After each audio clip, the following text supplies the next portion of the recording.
Ғазиза Жұбанова атындағы өнер мектебі. Теміртаулық ұлдар мен қыздардың ондаған ұрпағы өз мамандығына адал мұғалімдер өздерінің білімдері мен сүйіспеншіліктерін жас дарындарға сыйлады. Теміртау өнер мектебі 1995 жылы нөмірі 1 балалар музыка мектебі мен көркемсурет мектебінің базасында ұйымдастырылды. Шын мәнінде өнер мектебінің тарихы осы оқу орындарының тарихынан басталады, яғни әлде қайда ертеректен. 1953 жылы 5 қазанда еңбекші депутаттарының қалалық кеңесі атқару комитетінің шешімімен Теміртау қаласында алғашқы музыкалық мектеп ашылды. Жаңа мекемеге Қазақ металлургия зауытының зауыт басқармасы ауданында барақ бөлінді. Қазір мұнда Заводская мен Кольная көшелерінің қиылысында сол кездегі музыкалық мектеп ғимаратының ізі де қалмаған. Ол кезде педагогикалық ұжым 3 адамнан тұрды. Алғашқы педагогтар фортепиано сыныбы бойынша Унгер Ксения Николаевна, скрипка сыныбы бойынша Каулин Альберт Альбертович, баян сыныбын 1954 жылы Орал музыкалық училищесін бітіргеннен кейін баян сыныбы бойынша педагог лауазымына жас маман Татаринцев Александр Васильевич келді. Ол 1956 жылдан бастап нөмірі 1 балалар музыкалық мектебін басқарды.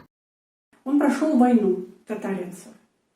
Он был ранен, он воевал с немцами. Когда он приехал сюда, здесь было очень много немцев. Очень много. Я сама немка. Вот. И вы знаете, конечно, был голод на кадре. Не хватало кадров.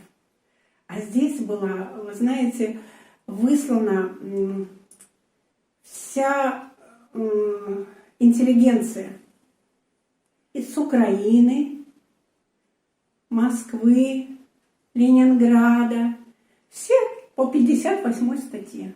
И вот представьте себе, значит, вроде как бы должен был ненавидеть, да, всех немцев, да? А он их принимал на работу. 70 жылдардың аяғында айтарлықтай өскен балалар музыка мектебі Свердлов көшесіндегі бұрынғы нөмірі 10 орта мектебінің ғимаратына көшті. Дәл осы уақытта 1978 жылы Теміртауда балалар көркемсурет мектебі ұйымдастырылды. История школы художественной начиналась с 2 людей. Николаева Лидия Андреевна, это замечательный педагог, она прекрасно пишет акварелью, замечательный художник. И вот представьте, приходит мне женщина, предлагает, давайте мы с вами организуем сначала студию художественную, потом будем организовывать художественную школу. То есть 2 человека в основе, 2 человека. Это был просто небольшой кружок в Доме пионеров в Старом городе.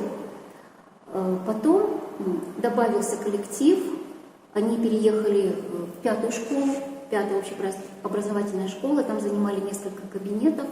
Потом, когда коллектив расширился, добавились детки, дисциплины, то есть это уже было все предметы, необходимые для художественной школы: рисунок, живопись, композиция, скульптура, декоративно-прикладное искусство, история искусства. Все вот эти предметы уже были охвачены. Большим составом детей было, они уже переехали в 2-этажное здание напротив Находки.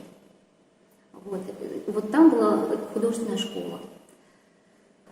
Когда мы соединились, объединились в художественной школы, полностью весь наш преподавательский состав, все наши детки, мы влились вот в эту школу искусства Газизы Жұбановой. Вот. И я хочу сказать, что часть этого коллектива: Богза Евдокия Егоровна, Самарцева Наталья Дмитриевна, Градова Элеонора Олеговна, Костенко Ирина Михайловна. Вот. Они работали здесь, то есть мы продолжали все то, что у нас было в той школе, мы этот дух перенесли сюда вместе. 80 жылдардың басында Татаринцев зейнеткерлікке шыққаннан кейін Дуровский Иосиф бірінші музыкалық мектептің директоры болып тағайындалды. Ол қазіргі танымал өнер мектебінің негізін қалаушы болып табылады. Ну, у меня в планах было давно создать школу искусств. И вот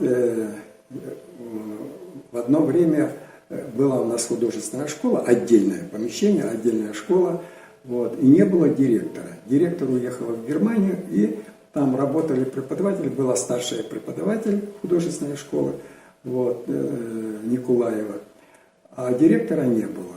Ну и я использовал этот момент. Я была заведующая Горно Султанова Шапан Кубаевна.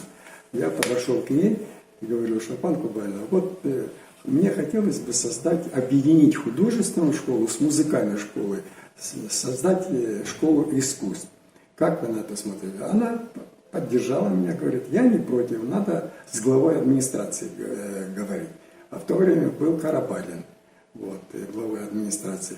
Давай говори с ним, я не против. Шалпан Кубанин говорит, ну я Олег Баевичу, главе администрации, обратился, он поддержал тоже. Говорит, хорошо, давайте, объединяйтесь.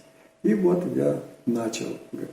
1996 жылы мектеп қазақ композиторы және педагогы Ғазиза Жұбанованың есімін алды. Қазір Ғазиза Жұбанова атындағы өнер мектебінде 9 бөлімше жұмыс істейді. Фортепиано, оркестр бөлімі, қазақ және орыс халық аспаптары бөлімшелері, жеке және хор ән айту бөлімшесі, театр және хореография бөлімшелері, музыкалық теориялық пәндер бөлімшесі және көркем сурет бөлімшесі. Мұнда 70-тен астам тамаша педагогтар жұмыс істейді және әртүрлі жастағы мыңнан астам балалар айналысады. Теміртау мектебінің көптеген түлектері өз өмірін шығармашылықпен байланыстырды. Я думаю, что самое ценное в нашей школе – это, конечно же, дети. Дети, которые идут сюда с желанием, которые занимаются, которые выступают на конкурсах, которые потом поступают именно по профессии.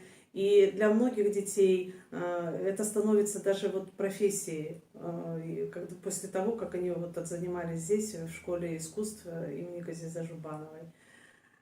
Очень приятно, что очень многие выпускники вот в преддверии 70-летия школы шлют свои поздравления. И нужно сказать, что эти поздравления с разных уголков не только нашей Земли, я бы сказала, планеты. Потому что жизнь так разбросала, но они с добротой, с сердечностью, вот с любовью вспоминают годы, которые они провели в школе. Ну и, конечно же, самое ценное для школы, для нашей школы, это педагогический коллектив. Это люди, которые профессионалы своего дела, это творческие люди, это люди, которые за плечами имеют большой опыт, с одной стороны, но которые развиваются, стараются идти в ногу со временем, потому что меняются дети, меняется жизнь, и мы должны за этим успевать. Очень много молодых педагогов, которые тоже стараются как-то приобрести опыт, накопить, которые учатся у старшего поколения. Поэтому, конечно же, самое ценное для школы – это дети и это педагоги. 70 лет для школы – это очень большой юбилей. Я хочу поздравить весь большой наш коллектив, детей, родителей, сотрудников школы с юбилейной датой, с 70-летием. Несмотря на меняющиеся времена, школа всегда остается храмом музыкального и художественного искусства. Это дом, где рождается творчество и вдохновение. Это дом, где тепло и уютно. И, конечно же, это должно продолжаться, и пусть это продолжается. С днем рождения, с юбилеем, с 70-летием детская школа искусств имени Газизы Жубановой.